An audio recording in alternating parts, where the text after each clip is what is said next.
The Classic TV channel is your happy trails to golden oldies television from the 1940s through the formative years of the 1950s and 60s. Enjoy restored TV shows Mickey Rooney Show, Groucho Marx, Trouble with Father, Terry and the Pirates, One Step Beyond, Beverly Hillbillies, Bonanza, The Lucy Show, Dick Van Dyke, Annie Oakley, Ozzie and Harriet, The Howdy Doody Show, and many, many more. Binge your night away. So return with us now to those golden days of yesteryear.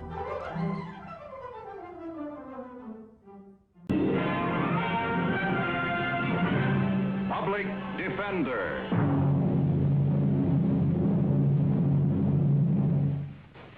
The public defender is a public servant employed by the community and responsible for giving legal aid without cost to any person who seeks it and is financially unable to employ private counsel. It is his duty to defend those accused of crime until the issue is decided in the court of law. The case you're about to see is about a young man who traveled more than 6,000 miles to find freedom, only to end up behind bars. Operator, get me the police department, please. Hello, police. I have just killed a man. Yes. I'm Eric Bachman, 7325 La Trona Drive. I was appointed to defend Eric Bachman on a charge of murder. I have nothing to say. Mr. Bachman, if I'm to defend you, you must help me. You must tell me something. No. I have nothing to say. Following my only lead, I went to Eric's home. The young woman who answered my ring was no more cooperative, but I was certain she knew more than she was willing to tell. Our investigation seemed to be leading us nowhere, until one day. Mr. Matthews? That's right. Jeff Thomas. Government. Come in, Mr. Thomas. Would you sit down? Thank you. What can I do for you? I understand you're handling the Bachman case. I've been trying to help the boy, but there's nothing much to go on. I don't think he said more than 10 words since he gave himself up. There may be a reason for his silence. What kind of a reason?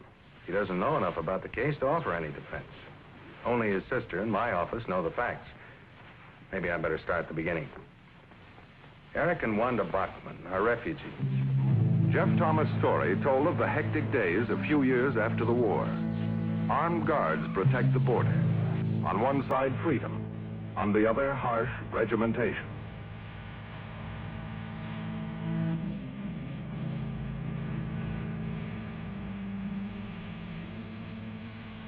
There were those who fought against this injustice, and those who felt their only escape was to cross that barrier to freedom.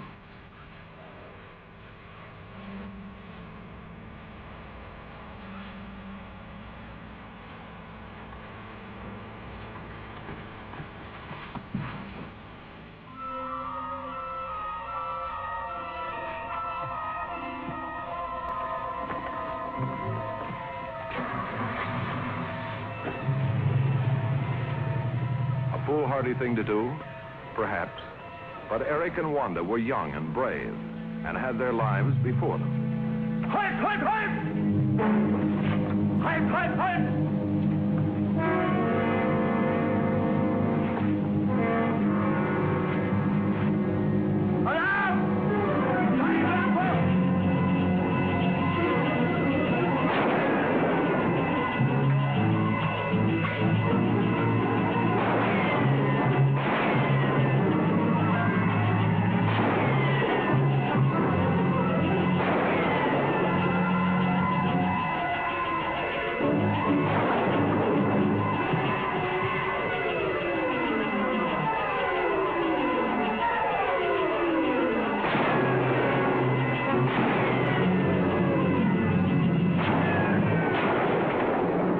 Crippled Eric, but it did not deter him or his sister from accomplishing their goal, America.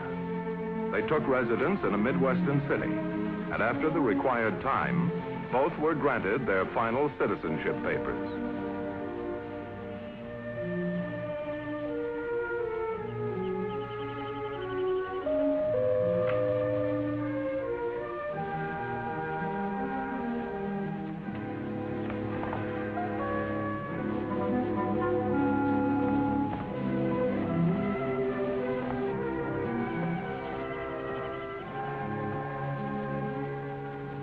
Mr. Bachman? Yes? Is there something I can do for you? I am Hans Oberlander. I was told to look you up when I arrived. I'm glad to meet you, sir. I've just returned from a visit to the old country.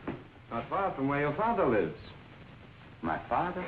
Let me put these down somewhere. Oh, I'm sorry. Any place is all right. Please sit down.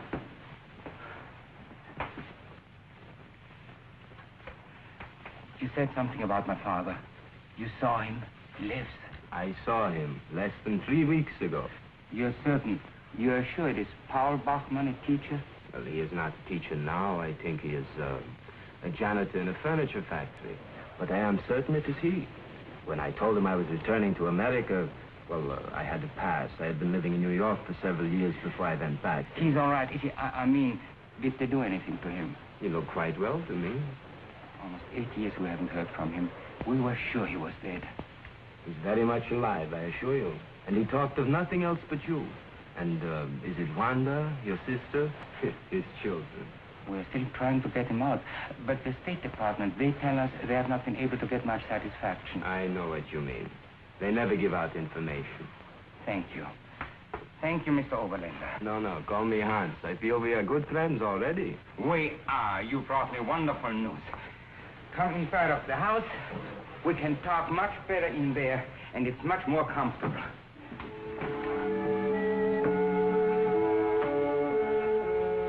I'm sorry, I'm late, Eric. Wanda, meet my very good friend, Hans Oberlander. I'm happy to meet you. Hello. Brace yourself. I have big, wonderful surprise for you. Surprise? Wanda, Father is living. Hans has been telling me about it all afternoon. I knew it. I told you, Eric, but you wouldn't believe. I saw him just a few weeks ago. He sends you his love. One of our letters got through to him. That's where Hans could find us. The letter was well worn. It must have been read 1,000 times. It was the one you wrote, remember, when we rented this house 3 years ago? Oh, it was so nice of you to come to tell us. We have waited so long to hear. You are everything he said you were. Prettier. Tell me about Father. Well, questions later. We must give Hans strength enough to answer them. He must have dinner with us. With wine. Californian wine. Everything American. You know, Hans is a citizen, too. Now for almost 2 years. Wonderful. That was a wonderful dinner. The best part about dinner was hearing all about Father. I didn't know how late it was. I haven't even registered at the hotel yet. Well, Hans, why don't you stay here? Oh, I couldn't. Well, why not? We have an extra room. It's very small, but I'm sure you'd be comfortable. Well, I wouldn't want to be in the way. You have brought us very good news. You are welcome in our house. They were happy, Wanda and Hans. Hans' stay lengthened into 2-3 weeks. On Saturdays, when Wanda had a day off from the defense plant, they went on a picnic. It wasn't long before Eric realized what was happening. It was obvious Wanda was falling for the attractive visitor.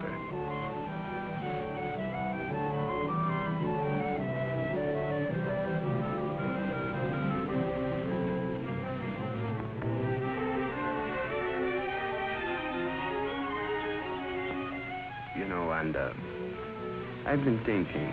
Mm-hmm. There might be a way of getting your father to America. Yes, Hans? How? I know some people who might be helpful. Oh, but we have tried everything. We have written letters. We have tried the State Department, the immigration authorities. We have talked to anybody who would listen. Yes, but I think that the people that I know would see to it that your father got across the border safely. I don't understand. Well, maybe I shouldn't suggest... Oh, please, Hans, tell me. Well, these things have happened before. I mean, you could sort of trade information for his freedom. Hans, you speak in riddles. Oh, it is no riddle. He worked in the electronics plant. I am told that they are experimenting with new radar and plane detection equipment. And if you could deliver them the plans for it, these people tell me they could deliver your father in return. Oh, I couldn't. Yeah, you probably have the secret anyway. Some people always profit by these things. It might as well be you. And I know how much you and Eric want your father with you. No. He wants so much to see you. I'm all mixed up. Don't know what to think or say. It would be so simple for you. You work in the duplicating department. You have access to all the blueprints. I would even be able to help you. Perhaps I could get in sometime. I don't know. I don't know. They would free my father? I am certain of it. It's an awful thing. Oh, he's such an old man. I would want to see him, to have him with us before he dies. Eric must never know. You must promise. Of course, I promise. Eric must never know.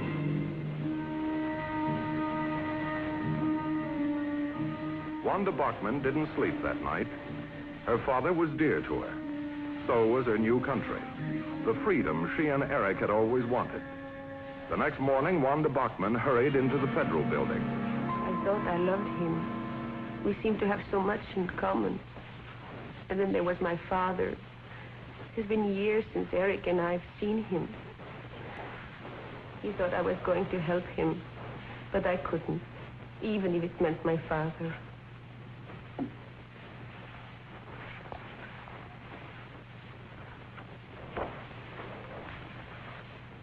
Hans Oberlander, alias Robert Decker, alias Joseph Good. Suspected of arson at the Lee Chemical Plant in Jersey City. Sabotage of the Northern Aeronautical Industries at Evanston. Inciting a riot at Smithson Ball Bearing Company. You know about Hans? We know Mr. Oberlander very well. He was followed to your home. We have daily reports on everything he's done. And ever since he moved into your home, your brother's fix-it shop has been under surveillance. You have been watched closely at your work. Oh, believe me, Mr. Thomas. We have not done anything wrong. Well, we've tried to be good citizens. I know. But since he moved in, we had to be sure. His stories are lies, all of them. He never applied for citizenship. He's only been here 6 months. He was told to contact you because of your work at the plant and because they know of your father through letters they'd intercepted. Miss Bachman, your father was executed 3 days after your escape.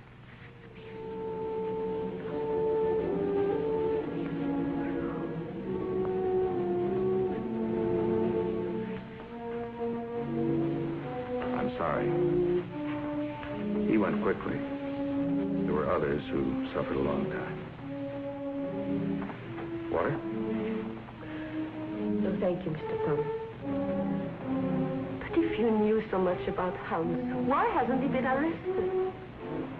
We could have deported him months ago. Care what you do with him, but get him out of my house. I never want to see him again. It's important to our country to find out the men he's working with. You, Miss Bachman, can help us.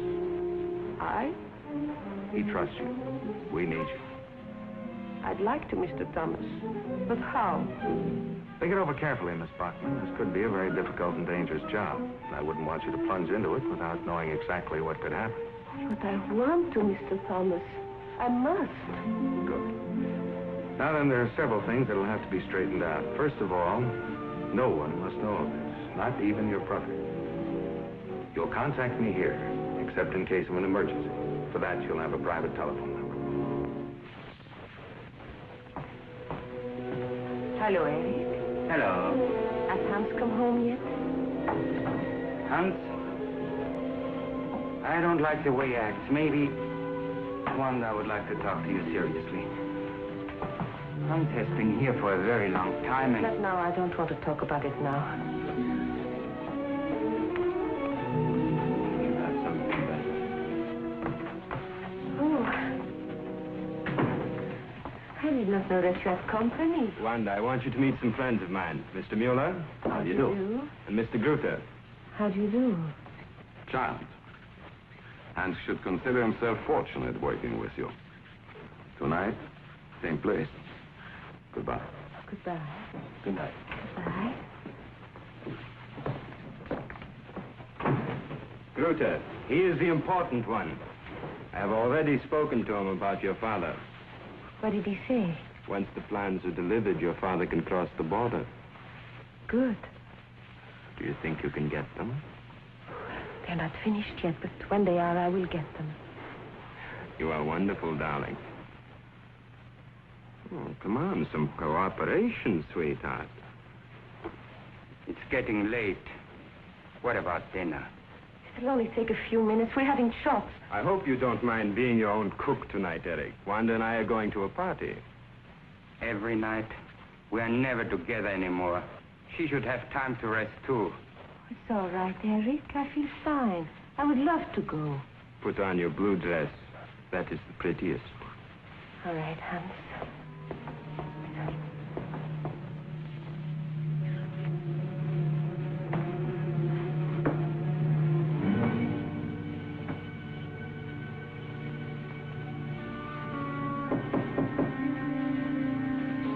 Who is it? Eric. Oh, come in. I was just going to bed, Eric. If you can stay up this late, 5 minutes more won't make much difference. I've been trying to talk to you for days. You've been avoiding me. Why? Oh, please, Eric. I don't like it. He came here as a friend, but now I don't know.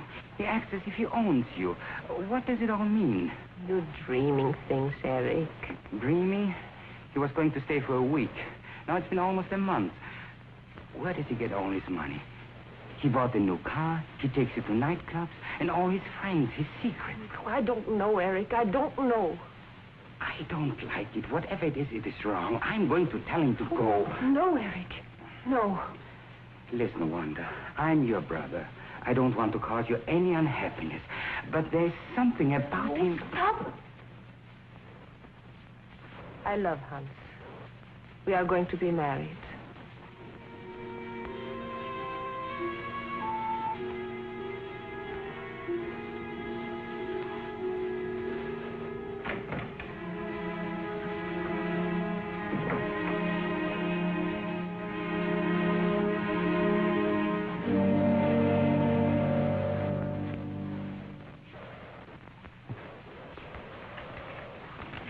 These are the men I've met. I've tried to describe them, too. Good. Anything else new? Hans is getting impatient. He keeps talking about the plans. I have them for you. At least the ones we want to fall into their hands. Do you want me to give them to Hans? Up to him, to the whole group. They're coming over tonight. What time? 8 o'clock at my house. Fine. You give them the plans. Leave the rest to me.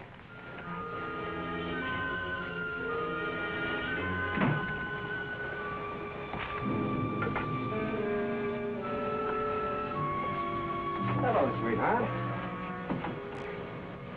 What's the matter? You look as though something had happened. I got the plans. I got into the files just before they closed it. That's wonderful. Let me see them. No. I want to be sure they keep their promise about my father. I want to give them to Gruber. All right. They'll be here in a few moments. There's a special meeting. But you said 8 o'clock. They're on their way here now. Why don't you make a bite? I'm going to clean up.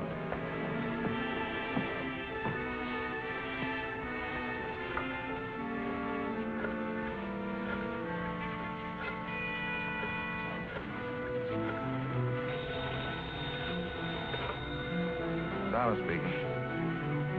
Hello?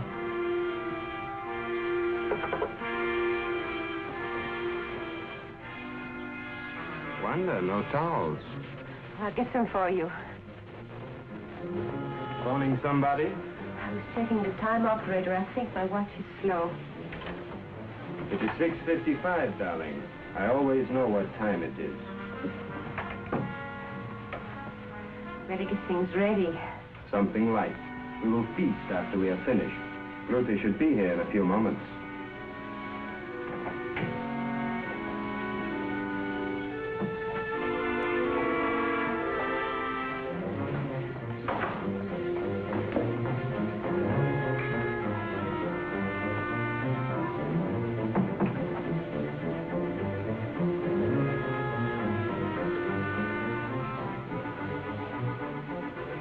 The meeting is earlier, Mr. Thomas.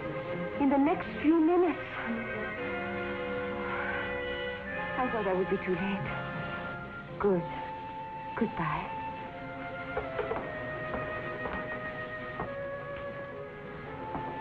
Who are you phoning?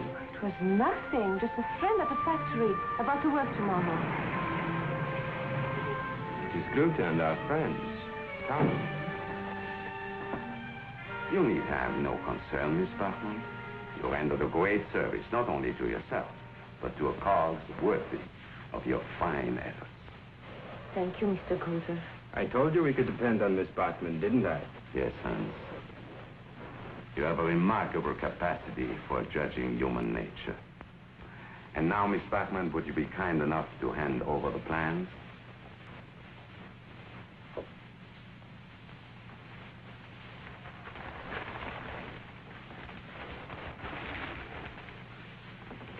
Yes. It is what we want. You have been very cooperative, Miss Bachman. It's been a pleasure working with you. Thank you. But what about my father? You promised.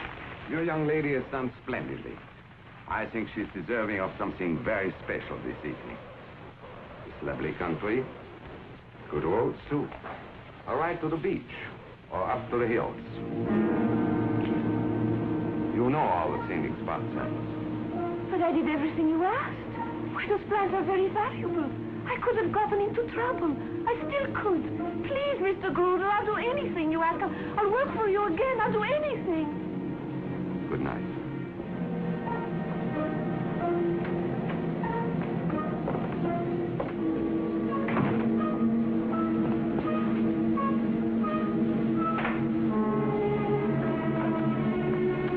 Gruder, Mueller, you're under arrest. Hans, don't I mean anything to you? You told me you loved me. Why not? You are a very pretty girl.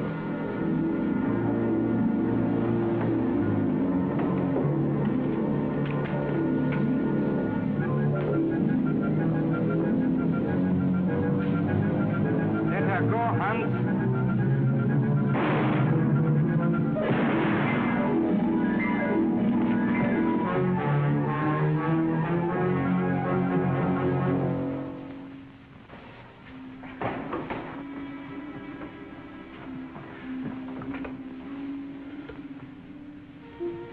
Operator, get me the police department, please. Hello, police. I have just killed a man. Yes. I'm Eric Bachman, 7325 Latrona Drive. I didn't interfere in the matter at that point because there were other members of the spy ring we wanted to round up. Then Eric Bachman is not aware of your activities in this matter at all. It's been a confidential file up to this moment. He doesn't even know his sister was working with my department. You still think she's a spy and a traitor? You straighten him out on that point. I think he'll talk readily enough. Well, thank you, Mr. Thomas. I don't know. Oh, you said that your files on this case were confidential up until this moment. I'll make available to you any information you need to free your client. If ever there was a case of justifiable homicide, this is it. Thank you. Jeff Thomas was right. Once Eric Bachman knew his sister was still a loyal citizen, he talked plenty in his own defense. I had no trouble getting an acquittal in his case. The case you have just seen was brought to a fair and just conclusion through the efforts of a public defender.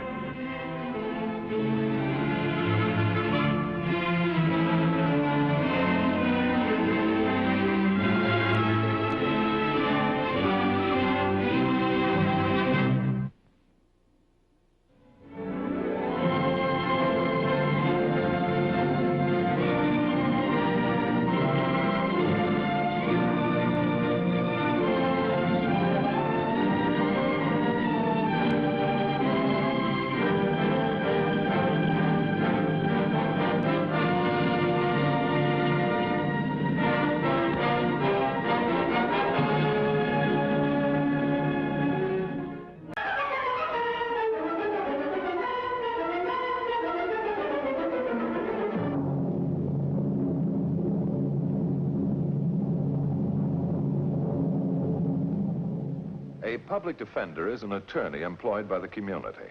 and responsible for giving legal aid without cost to any person who seeks it and is financially unable to employ private counsel. It is his duty to defend those accused of crime until the issue is decided in a court of law. The first public defender's office in the United States was opened in January 1913. Over the years, other offices were opened. And today, that handful has grown to a network of lawyers cooperating to protect the rights of our clients. Now, from the files of the public defender, we bring you the story we call Badge of Honor. Tonight, I'm going to tell you of a case, the final chapter of which was written only this morning, when Traffic Sergeant Dan Conway was laid to rest, meeting his death far and beyond the line of duty. Fellow officers and friends were gathered at the grave to pay this brave young officer a final and deserving tribute. There was an honor guard from the Legion Police Post, Doris Conway bearing up bravely in the true tradition of a police officer's wife, Dan's good friend, Detective Lieutenant Walsh, and even Captain of Police Gunderson himself. Well, no longer did Gunderson need to have any qualms about Dan. To Sergeant Daniel Conway, his badge was more than just a shining piece of metal. It was a badge of honor. He cherished it and wore it well. The Lord is my shepherd, I shall not want. He maketh me to lie down in green pastures. He leadeth me beside the still waters. He restoreth my soul. He leadeth me in the paths of righteousness. The path of righteousness. Dan had found it. And I had been right about him all along. My faith in the boy hadn't been misplaced. The end of World War II had found Private First Class Dan Conway convalescing in a Normandy base hospital. And as he lay there, recovering from the tortures and undernourishment of a Nazi prison camp, he was thinking ahead, what he'd do when he got back home. And he knew he had a sympathetic confidant in the person of Miss Norton, a kindly and understanding Red Cross nurse. How's our policeman today? Doc says a month more should get me out of here. Well, that should make you happy. Have you written your wife the good news? Well, I started a letter, but began to feel a little bit groggy. Oh, let me finish it for you. Just tell me what to say. Well, first I want to thank Doris for those books she sent me to help me pass my civil service exam. And after we thank Mrs. Conway for the books, anything more? Yeah. Tell her to be a sweetheart and go down to the police department and pick up an application for me so I can fill it out first thing I get home. First thing, Dan? Well, almost. After I untangle myself in that great big hug and a kiss.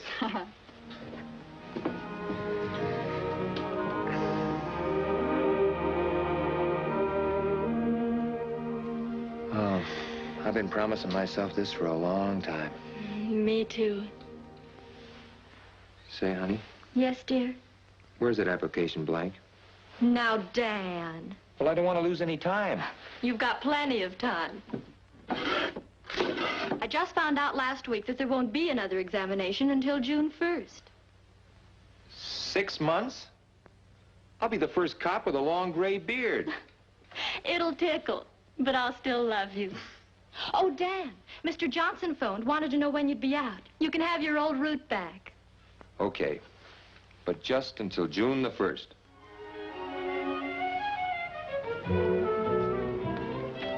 Say, is this your regular route? Yes, sir. I just moved into apartment 4. How about dropping off a couple of quarts every morning? Well, I'll be glad to, sir. Your name? Lieutenant Walsh. Army? Police. Oh. Say, that's my racket. I mean, it's going to be. In June, I'm taking exams. Are they tough? They're not easy. I guess they have to be. Otherwise, any guy could be a cop. I mean a policeman. You look like you might make it. Thanks. But, I could use a few pointers, Lieutenant. Anytime, son, if I can help. You sure can. How about your weight? Seems to me you could use a few more pounds. Guess I could. But where I was boarding, the Nazis didn't exactly feed you meat and potatoes every day. You better work on that, or else when you go for your examinations, you won't get any further than the scales. Dan took the advice to heart. If he had to eat his way into the force, Doris was just the girl who could help him make the grade. And Lieutenant Walsh, who had taken a sincere liking to Dan, was making it his personal job to see that Dan was properly prepared for the civil service examination. It was a tough one, and Dan, sweating it out, nervous and tense, wasn't sure he could pass. When the good news came, it was cause for a celebration dinner. When I got that postcard notifying me I'd passed, I started to breathe all over again. 80%. That's not too bad, huh? Don't you think Lieutenant Walsh deserves a little credit? Forget it. This is Dan's night to howl. When you come back to Earth, Dan, you're going to find out that being a police officer means a lot more than just carrying a billy club. A lot of responsibility goes with the job. Maybe you ought to stick to your milk route, dear. Not me. Tomorrow morning, I'm giving the firm my notice. It's time enough for that, Dan. You're not a policeman yet. Oh, but I'm over the biggest hurdle. Rest should be a breeze. Well, there's still the oral exam. Get a line on your character and temperament. A psychiatric test.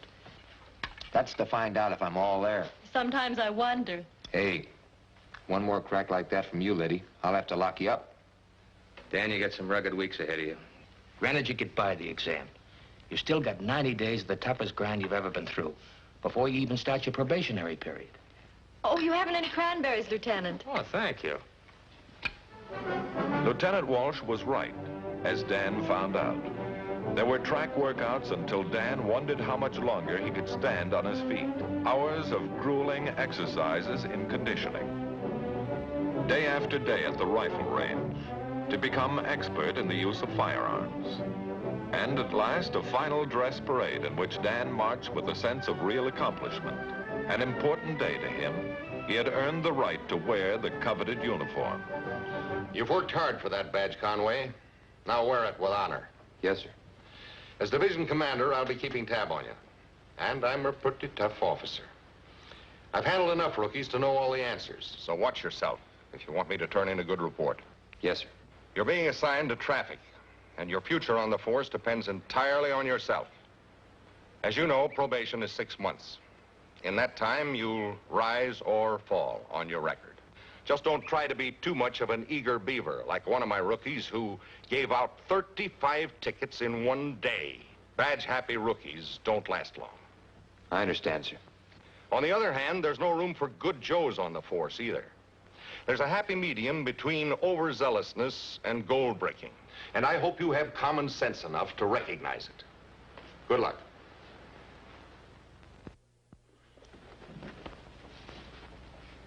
How'd it work, huh?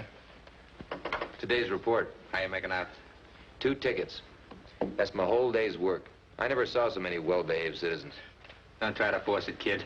You'll get your chance.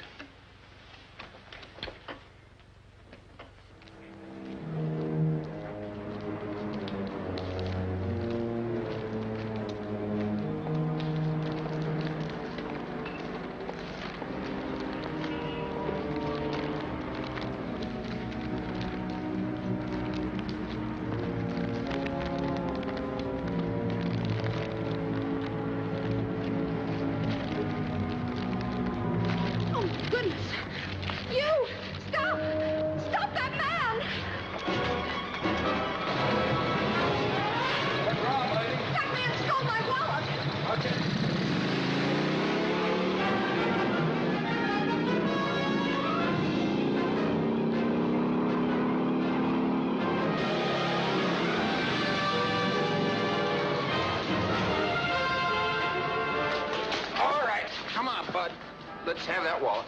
What wallet? Come on, give. Look, all I'm doing is minding my own business, and you come along and give me Knock nothing. it off, up against the wall. Go on. You ain't gonna find nothing. Told you I ain't got no wallet. Is this what you're looking for, officer? Yeah, where'd you find it, son? The guy tried to ditch it while you was chasing him. Okay, fella. Looks like we got a little date downtown. Well, oh, I'm so glad you caught him, officer. This your wallet? Yes, officer. What's your name, ma'am? Mrs. Mabel Wilson. You'll find it in the card right inside. What's your address, Miss Wilson? 964 Archer Place. May I have my wallet now, please? Thank you, officer.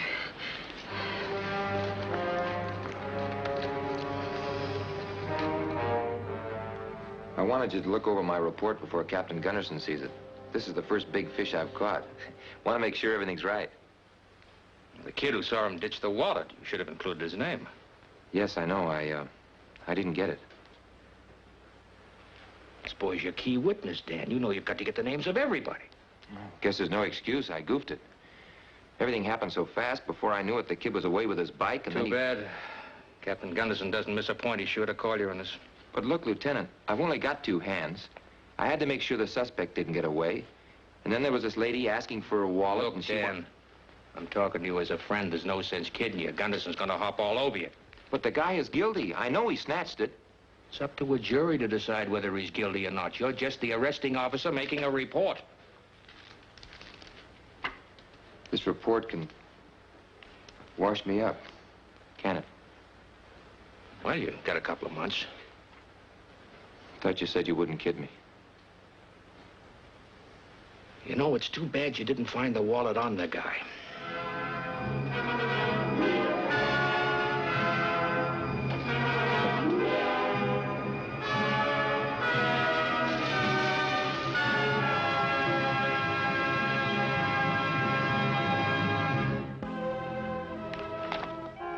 Is something worrying you, dear? No. No, why? You look as if you had the whole weight of the world on your shoulders. Just tired, I guess. And this was the night you were going to help me reline that kitchen cabinet. Some other time, Welcher. That's probably Lieutenant Walsh, and I'll bet you're not too tired for a gin game.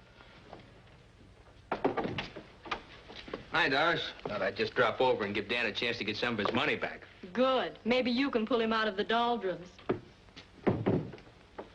Still thinking about that report, kid? Worry won't help. What report, Dan? Oh, it was just a pinch I made yesterday. I guess I forgot to tell you about it. Now, don't tell me you actually made a real arrest and kept it a secret. Just a petty theft. Nothing world-shattering. But, Dan, I should think you'd be terribly excited. It'll help your record, and isn't that what you've wanted? Who can that be?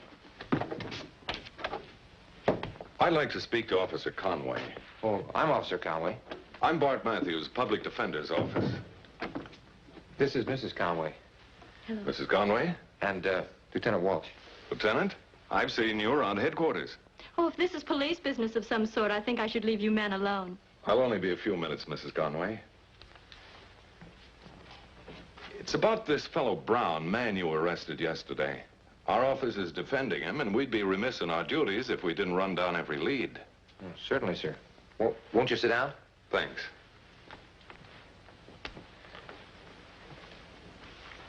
You know, I have to check with you, Conway. It's part of my job. It seems that there's some question about your report. You mean there's something in my report that wasn't clear? Just a point I'd like to clean up. Now, you say you found the wallet on Brown when you frisked him. Brown says that isn't so. You got the wallet from a boy who passed by on a bicycle. Was there a boy, or did Brown make this story up out of whole cloth? It's all in my report, Mr. Matthews, just as it happened. There wasn't any kid. And that's the way you'll testify at the hearing? Yes, sir. Well, you can't blame a guy for trying. That's right, you can't blame a guy for trying. That not only applies to petty thieves, right, Dan? Well, I'm sorry I had to bother you, Conway. Guess the best advice I can give to Brown is that he enter a plea of guilty and pray he gets a lenient judge. You know, it's funny, the sort of lies a guy will latch onto to save his skin. Yeah, it is. Well, that's that. Thanks for your time, Conway. Good night. Night.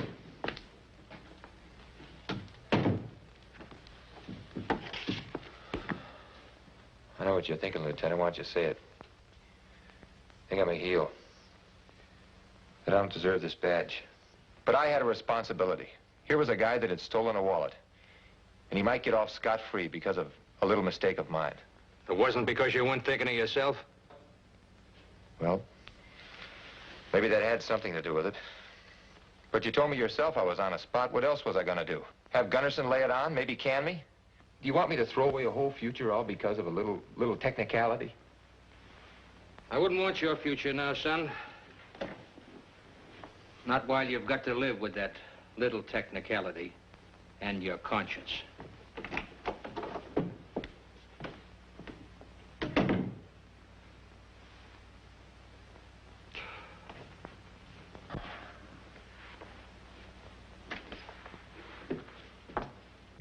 Where's everybody?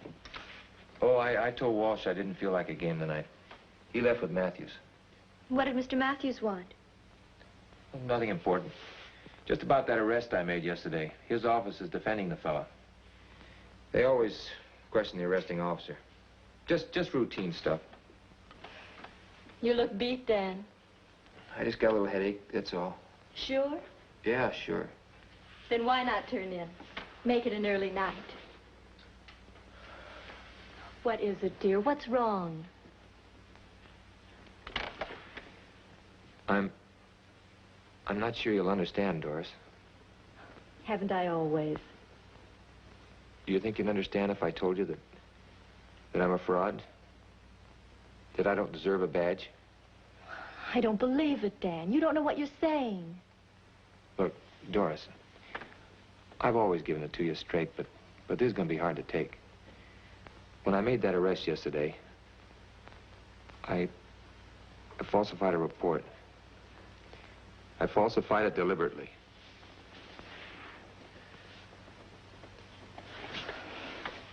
But why, dear? What's the difference why I did it? I was so hot on becoming a cop, I threw away the book of rules and made my own. Maybe I tried to kid myself. It didn't matter because the guy was guilty anyway. But the real reason was I was scared stiff of Gunderson. Anyway, it's done. Oh, Dan, I wish I could tell you what to do. I know what to do, honey. Tomorrow morning, I'm going to see the public defender. I'm going to change my story.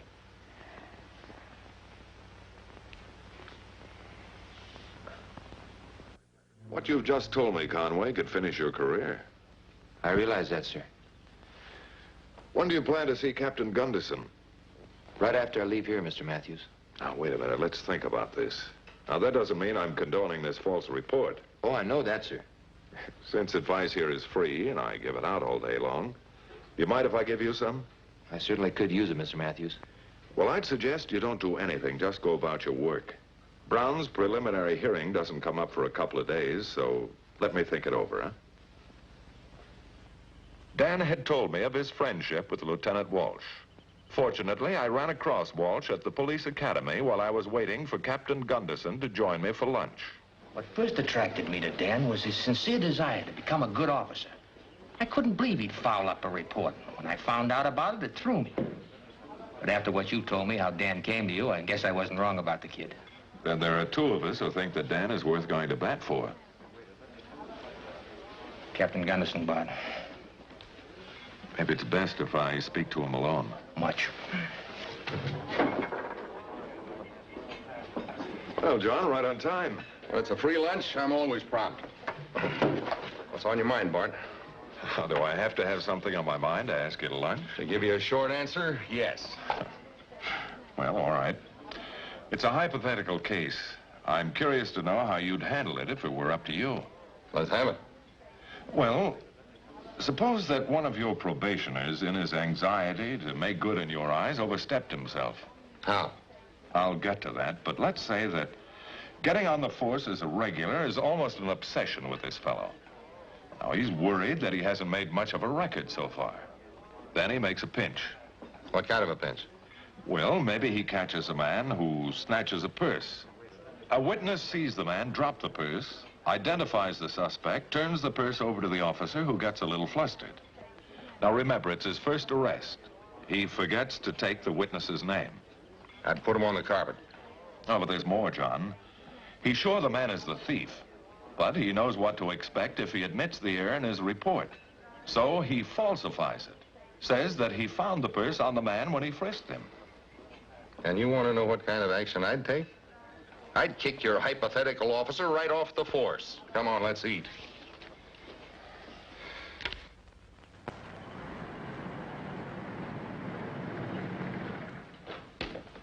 Hi, Bart. Hello, John. I asked you to come over today because I've got a hypothetical case for you. Oh, yeah? Sit down. Suppose in my spot, you get a memo from the DA that a case has been dropped in which one of your probationers had made the arrest. Let's say a pickpocket suspect is being sent back to Omaha for jumping parole. You follow me? Sure. So you give a final check to the officer's report. Your probationer's first pinch. Now, certain facts ring a bell. Makes you think of a luncheon conversation you had. In other words, putting two and two together, you're sure the report was falsified. What would you do? Well, I'm sure I'd look into the circumstances first. Let's stop shadowboxing, Bart. We're both talking about Dan Conway. Evidently, he falsified his report. And if so, he ought to be washed out. I suppose so, John, if you just want to go by the rules. But if you knew the facts... The facts are he's been derelict in his duties. Why are you so interested in him anyway? If Dan has made a mistake, no one knows it better than he does. Oh, I agree with you. If a wrong has been committed, it should be punished. But he's had his punishment. A punishment much bigger than you could ever mete out. A tortured conscience. So tortured that he came to see me on his own. And he would have gone to see you if I hadn't stopped him. Voluntarily, he admitted to me that he falsified his report, even though he knew that no one would ever discover his lie if he chose to live with it. Now, it took a brave man to do that, John, a big man. It showed character and respect for the uniform. Keep him on the force, and I'll underwrite him. We need men like that. All right, Bart. I'm sold. Thanks, John. You won't regret it. Now get out of here, will you, before you talk me into promoting the guy to a sergeant. But seriously, Bart, we can't overlook this thing entirely. Suppose I recommend 30 days suspension. Don't you think 5 days would serve the same purpose? Now I know why you're such a good public defender. Thanks, John. When Dan finally became a member of the force, there was a celebration. You cut the cake, Dan. You know, this is one day I'll never forget. And I've got you to thank for it, Mr. Matthews. I suppose some people might think, why all the celebration? Just another cop. But you're a very special one to me, Dan. And Dan Conway became a very special one to all of us, with a very special place in our hearts. As we laid him to rest, we all remembered how he had worn his badge with honor for 7 years. Then, 2 days ago, as he was driving home, he noticed a car wildly careening down the highway. In a matter of seconds, it would collide head-on with a school bus. Deliberately sideswiping it on his motorcycle, Dan Conway saved the lives of a dozen school children and gave his own. Ready. Aim. Fire. Now. It's good to remember this story of Dan Conway. For too often we take for granted the courageous deeds of our police. The case you have just seen was brought to a fair and just conclusion through the efforts of a public defender.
I'm Bart Matthews, your public defender.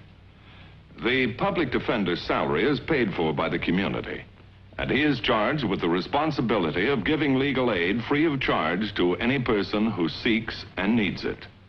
It is the public defender's sworn duty to defend the public accused of crime until they are proved guilty in a court of law. Now, from the files of the public defender, we bring you the case we call Behind Bars.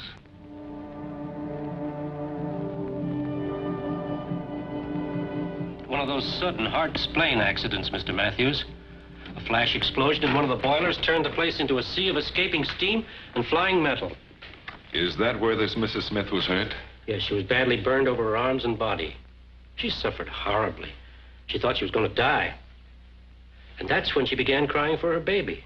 Her baby? She wanted to see her child before she died. Well, couldn't that have been arranged? Yes, but her prison record doesn't contain any reference to a child. As a matter of fact, we found a number of discrepancies in her record, including the fact that her real name was never disclosed at the trial. Then she's not Mrs. Jenny Smith.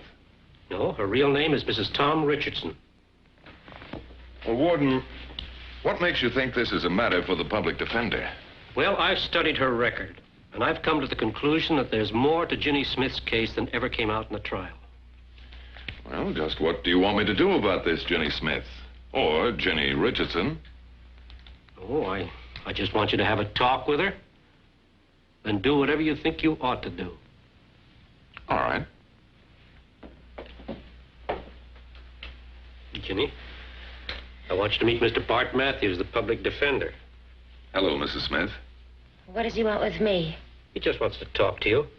It's the same as though you were discussing things with your private attorney. Everything you say will be held in the strictest confidence. Thank you, Warden. Listen to him, Jenny. All right, what do you want to talk to me about? I understand you have a young daughter. Yes. When did you see her last? About 3 years ago. Since you've been up here? No, I've been up here 2 years. I didn't see her for a whole year before that. Can you tell me why, Jenny? My husband and I were divorced. He got custody of the child. Tom Richardson, is that your husband's name? My ex-husband. I understand that none of this information appears in the records of your trial. I know. You were represented by counsel. Why didn't he bring all of this out?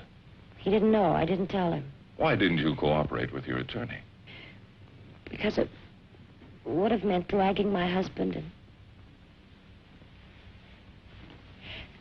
I didn't want to drag my baby into it. In other words, you chose not to cooperate with your attorney, is that it? That's right. Why? Why don't you leave me alone? I'm doing my time up here. Jenny, if you want to see your baby again, you must cooperate with me.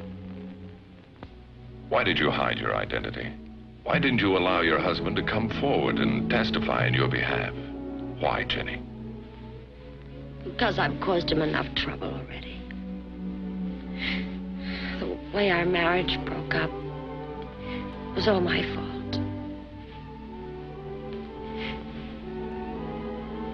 Mr. Matthews,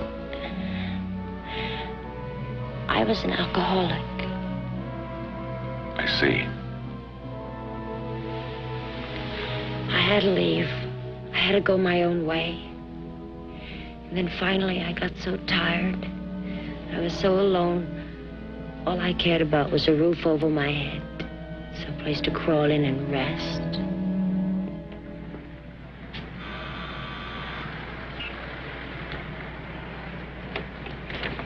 Yes, can I help you? Do you have a room? Yes, but I generally rent my rooms by the week or by the month. I'll take it for a week.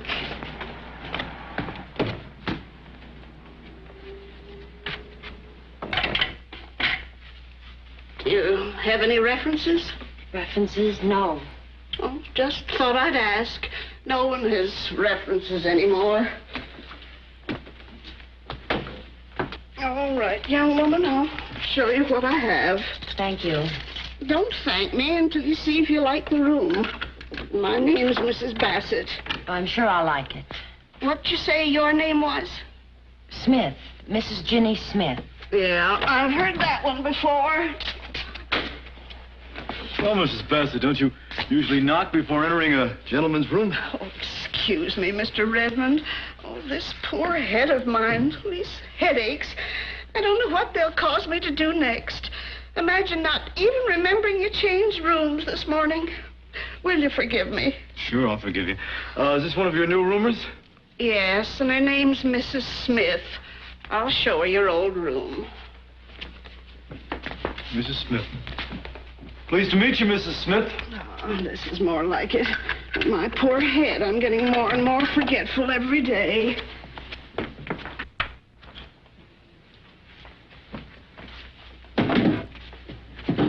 You think it'll do? I beg your pardon?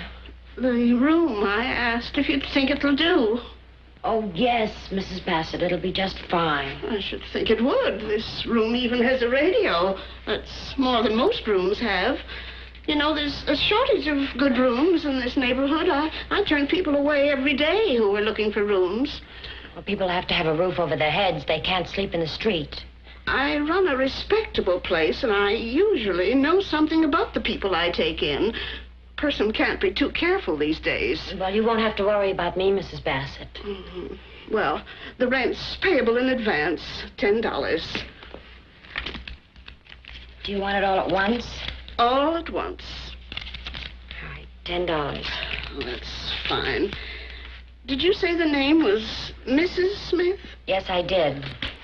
That's what they all say. They can't expect me to believe them, though. I may be old and sick, but I'm not blind. Well, whether you believe it or not, it is Mrs. Smith. Oh, if you say you're married, young lady, I won't argue with you. It's your own business, not mine. I was married. I'm not now. Divorced? Yes. I don't approve of divorce.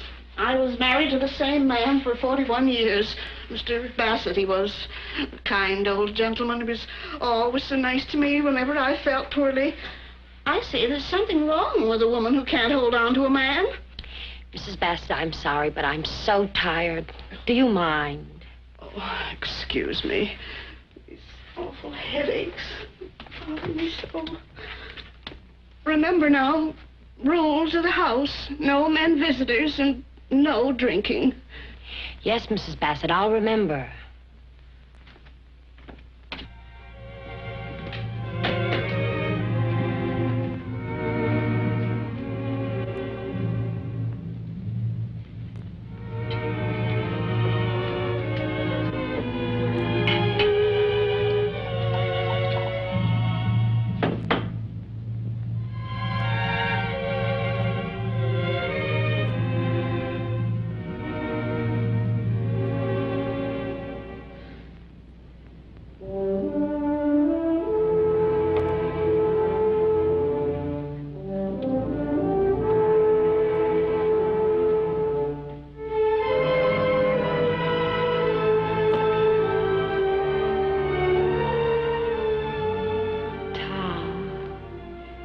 My little Kathy. Oh, it's been so long since we've been together. We even have music, Tom.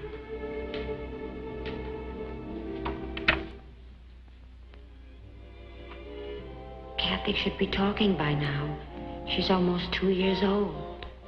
Oh, how I wish I could be together with you and Kathy again, Tom. As though nothing had ever happened. 9 o'clock and the night is still young. This is Hap Morton, your genial MC, bringing you 3 hours of your favorite program, Moods of Happiness. A mood for dreams, a mood for love, as we approach the time of midnight. This is Hap Morton, bringing you the final quarter hour of your favorite Moods of Happiness.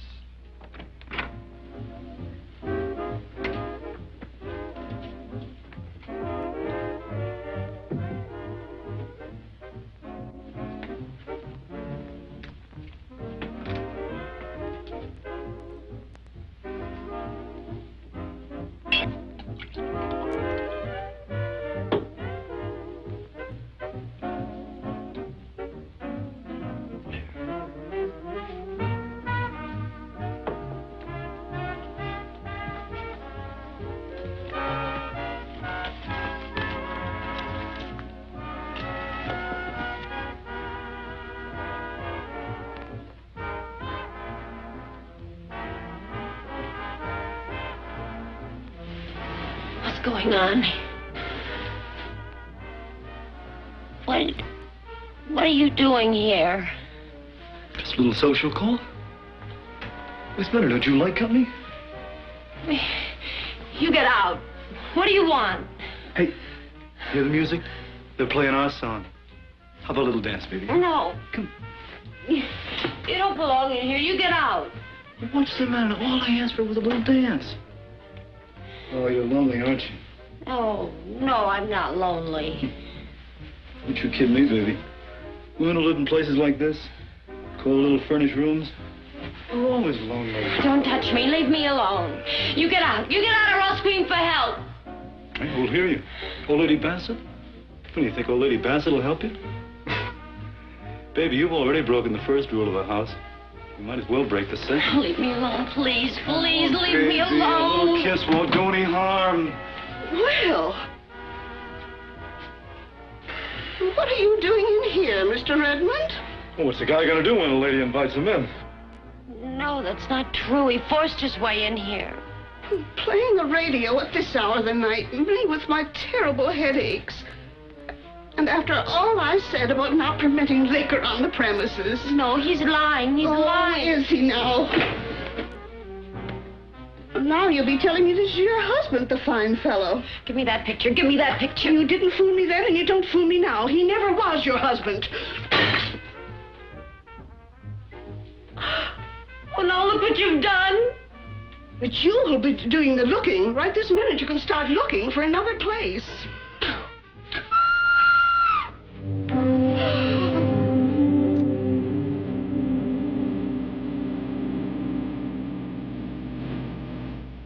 What's wrong with her? The way she's lying there. She's not dead. She can't be dead. She is, baby. You know who killed her. No. I didn't do it. I didn't kill her. I didn't kill her. Remember, baby, this is your rap. It's all yours.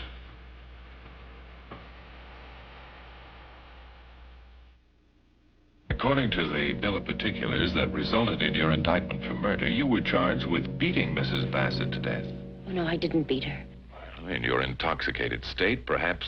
No, I didn't beat her, Mr. Matthews.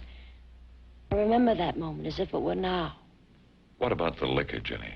I haven't had one drop since that night. And I don't need to drink now, Mr. Matthews. What I've been through has cured me. I wish I could believe that, Jenny. You can believe that. You can. All I care about, Mr. Matthews, is seeing my little girl again. It's all I care about. This is what kept me alive after the accident. I prayed to stay alive so that I could see my baby again. Can you help me, Mr. Matthews? Can you help me? Please help me. I'll do what I can, Jenny. The first thing I did for Jenny was to locate her husband. Tom Richardson? Yes? I'm Bart Matthews, the public defender. What do you want to see me about? How is Kathy? Kathy? How do you know about Kathy? Is she all right? She's fine. She's taking her nap. And what's this all about? Recognize who that is? Where did you get this? Your wife, isn't it, Mr. Richardson? It's my ex-wife. We're divorced. Look, I don't know what your racket is, but... No racket, Mr. Richardson. As I told you, I'm the public defender. I'm sorry I didn't mean that. I'm just trying to say that I'm not interested in my ex-wife anymore. The whole chapter's over. Like a closed book. She doesn't have any claim on me. What about Kathy? She doesn't have any claim on Kathy either. I want to help your wife. My ex-wife.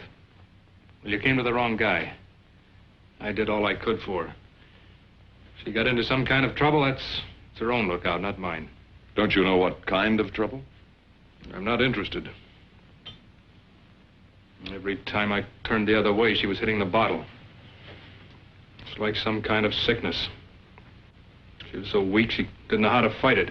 And then came that awful day. I'd thrown out all the liquor in the house, so Ginny got the habit of running down to the corner bar during the baby's nap. Only this time, she left a hot iron on the table and the place caught fire. The cops found her in the bar. Was Kathy hurt? We got her out just in time.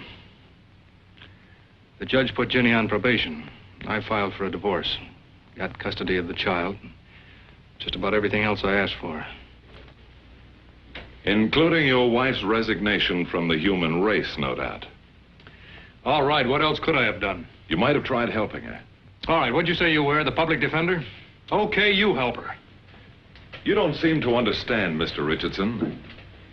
Do you have any idea where your wife is? No. For the past 2 years, she's occupied a cell in the women's penitentiary. What? What for? For murder. Not Ginny. Yes, Ginny. When did it happen? Why didn't you tell me about it? She didn't want to bring your name or Kathy's name into it. She stood trial as Ginny Smith. Murder? She was charged with beating her landlady to death. Oh, no, that's wrong, Mr. Matthews. What's wrong? Ginny couldn't beat anyone to death. She's the opposite type. She's a mouse. She's timid. That was all part of her weakness. Why she took to drink. So she wouldn't be afraid. Afraid of what? Maybe it's all my fault. I've been afraid to face it. I was a prisoner of war in Korea. I was captured the same week that Kathy was born. They held me for 11 months, including locking me up in a hole for 22 days. You don't get over the kind of treatment I had in a hurry. When I got back, I guess I didn't give Ginny much of a chance. She couldn't have done it, not Ginny. Mr. Matthews, isn't there anything we could do to help her? There is something you could do, Tom. Tomorrow's Sunday, visiting day at the prison. Why don't you go to see her and take Kathy along?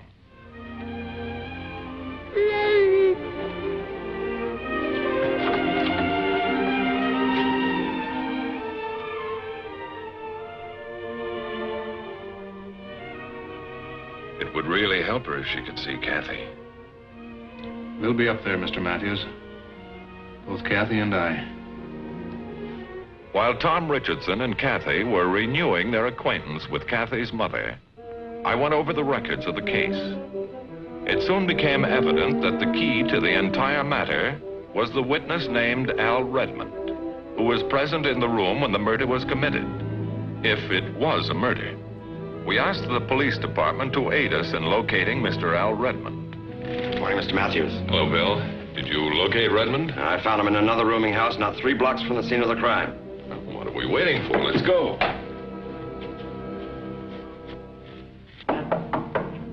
Come in, the door's unlocked.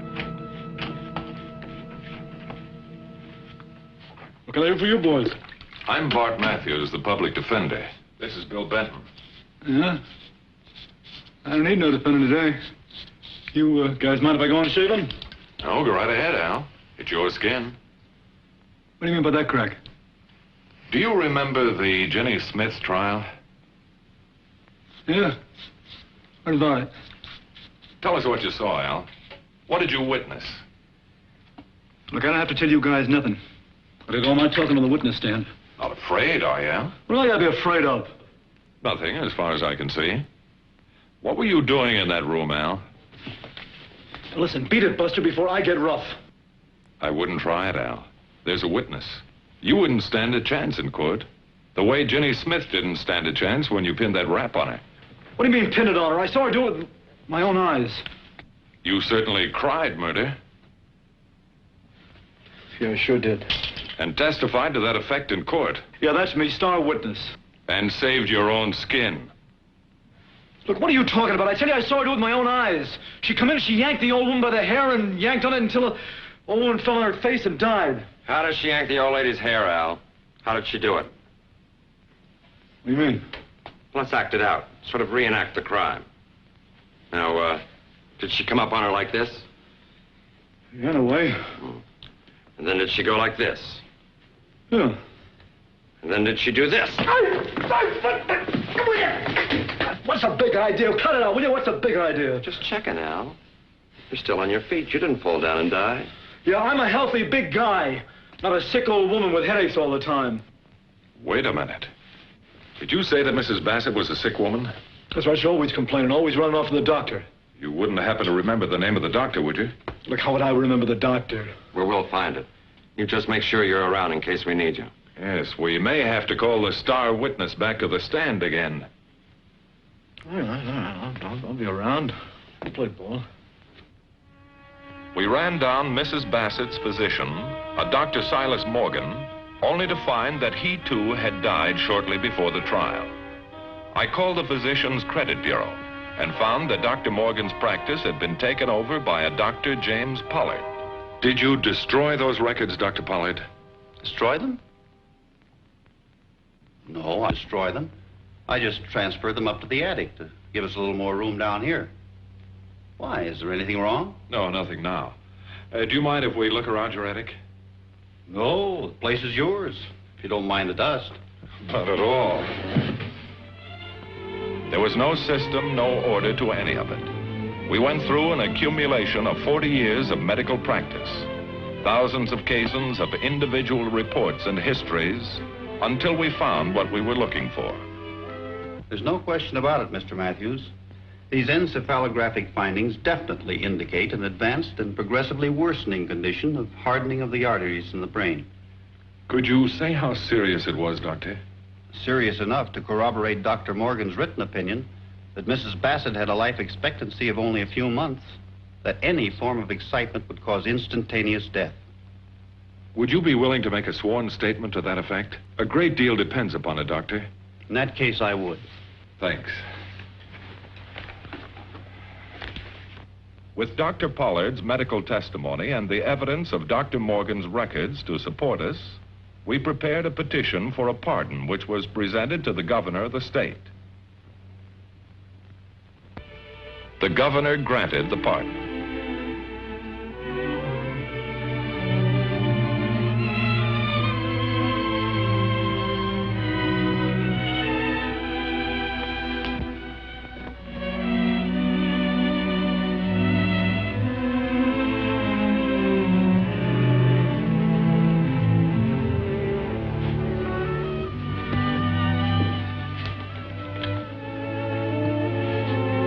Forget what you've done for us.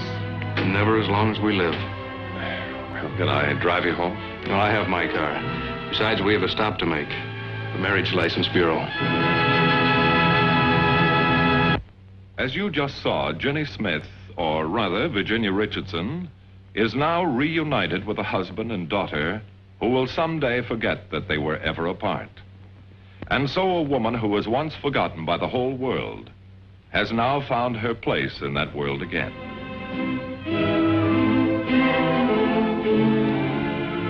We congratulate Public Defender James D. Cosgrove and his staff for outstanding achievement in the cause of justice.